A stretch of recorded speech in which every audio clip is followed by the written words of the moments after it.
ये छोटा सा बच्चा उमर शाह जिसको हम देखते थे, बड़ा एक्टिव बच्चा था और बहुत ही हंसने मुस्कुराने वाला, खेलने वाला, और एकदम से उसको वॉमिट आती है और वो वॉमिट आपकी सांस की नाली में चली जाती है और फिर अचानक यूँ उसका सांस रुकने की वजह से उसकी डेथ हो जाती है।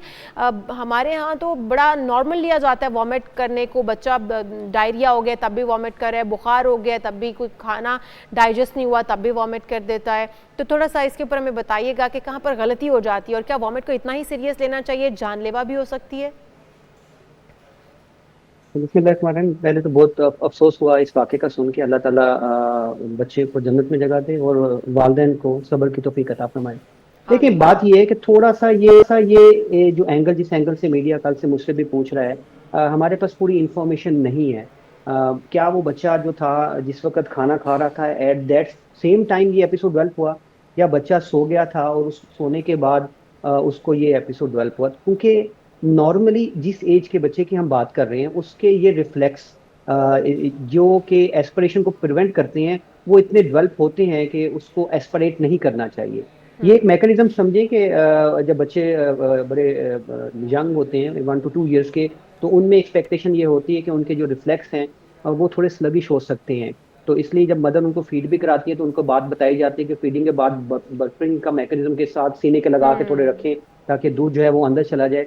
ये एक ज़रूरी होता है। लेकिन जिस बच्चे की हम बात कर रहे हैं उसकी एज में ये रिफ्लेक्स स्ट्रॉन्ग होता है। लेकिन अगर कोई प्रॉब्लम उसमें मेडिकल चल रही हो, उस मेडिकल प्रॉब्लम को अगर हम स्टार्ट करें फ्रॉम द माउथ, तो वो बच्चे जिनको आपने देखा हो कि क्लेफ्ट पैलेट, जिसको तालू में सुराख होता है, या वो बच्चे जिनको कोई जहनी प्रॉब्लम हो जिसमें हम एपिलेप्सी भी समझते हैं, या ऐसी डिसऑर्डर होते हैं जिससे उनका जो स्वॉल्विंग रिफ्लेक्स है वो इम्पेयर हो जाए, या बच्चे कोई ऐसी दवाई ले रहे हो जिसकी वजह से ये जो इसका रिफ्लेक्स है इम्पेयर हो, या कोई कार्डिक या ऐसा इशू जिससे हम्म। उनके रिफ्लेक्स लोकली इम्पेयर हो जाएं, तो फिर ये प्रोबेबिलिटी है कि जब वॉमिट आएगा तो वो जो स्वॉलिंग रिफ्लेक्स है वो एक्ट नहीं करेगा और उस एरिया को क्लोज नहीं करेगा जो कि नेचुरली एग्जिस्ट करता है।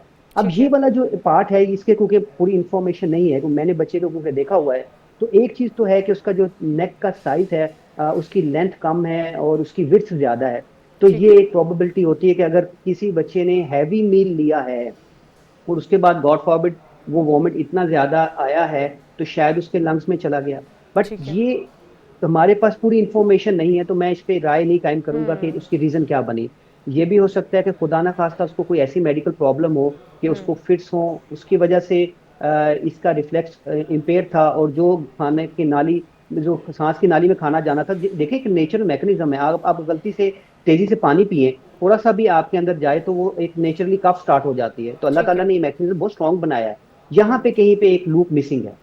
लेकिन अच्छा, गॉड फॉरबिड डॉक्टर ऐसा साहब हो एक और जाता है चीज़ कि भी है कि जब हम छोटे थे तो पेरेंट्स ये बताते थे कि अगर वॉमिट आ रही है तो कान पे फ़ौरन हाथ रख लेती थी माएँ हमारी, और वॉमिट करते वो कहती थी कि सांस की नाली में ना चला जाए, नाक में उसका टेस्ट आ जाता था जो भी खुराक बाहर आ रही होती थी। तो क्या ये तरीक़ाकार है या ये सिर्फ मिथ हैं जो हमारे बड़े करते चले आ रहे थे कि ये रिवर्स भी जाती है? देखिए, जी नहीं नहीं, रिवर्स तो ये डेफिनेटिवली आती है, यानी ऊपर आती है ना, ऊपर की तरफ रिवर्स हो रहा है, रिफ्लक्स हो रहा है। बट हम्म। ये रिफ्लक्स लंग्स में जाने से पहले अल्लाह ताला ने एक मैकेनिज्म बनाया, और वो जो लंग्स के ऊपर जो एरिया है वो क्लोज हो जाता है, ऑटो क्लोज हो जाता है। ठीक हो गया? ठीक है। इस चीज को समझ लें पहली बात। ठीक है। अच्छा, लेकिन एक चीज ऐसी नहीं कि ऐसा नहीं होता, ऐसा होता है, बड़ों को भी होता है। अगर आपने कोई ऐसा सॉलिड फूड ले लिया जिसको स्वॉलो नहीं आप कर पाए, और वो वापस आया तो वो स्टक हो जाता है। और हम्म। अगर वो गले में स्टक होता है तो यूजुअली जो जिसके साथ ये एक्ट हो रहा होता है वो स्ट्रगल कर रहा होता है बताने के लिए, वो बोल नहीं पाता, वो ओह। हाथ हिला रहा होता है और वो आपके सामने ब्लू होना शुरू हो जाता है। तो इसमें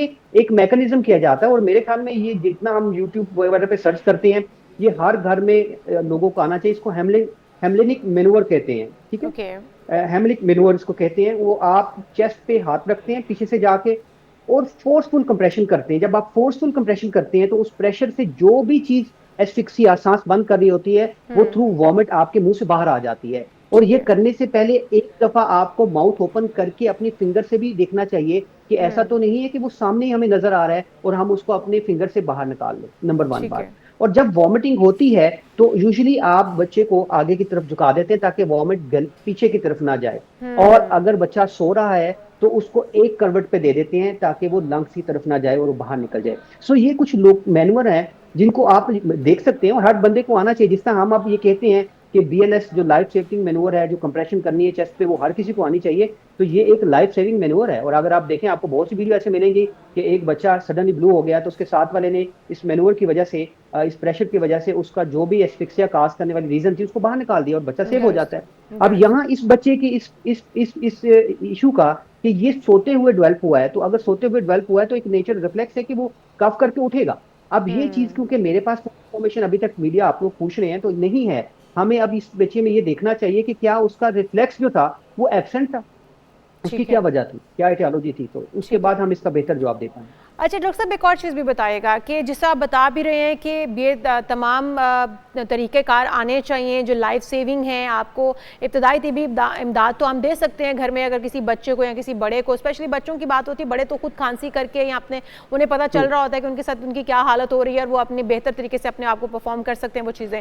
लेकिन जब बच्चों को हो जाता है इस तरह का कोई भी उनके साथ मामला हो जाए, तो पहली बात तो ये अलामात बताएगा। एक तो आपने बताया कि बच्चा ब्लू होना शुरू हो जाएगा, वो बता नहीं पा रहा है आपको कि उसके साथ क्या चल रहा है और क्या क्या इलामात हो सकती हैं।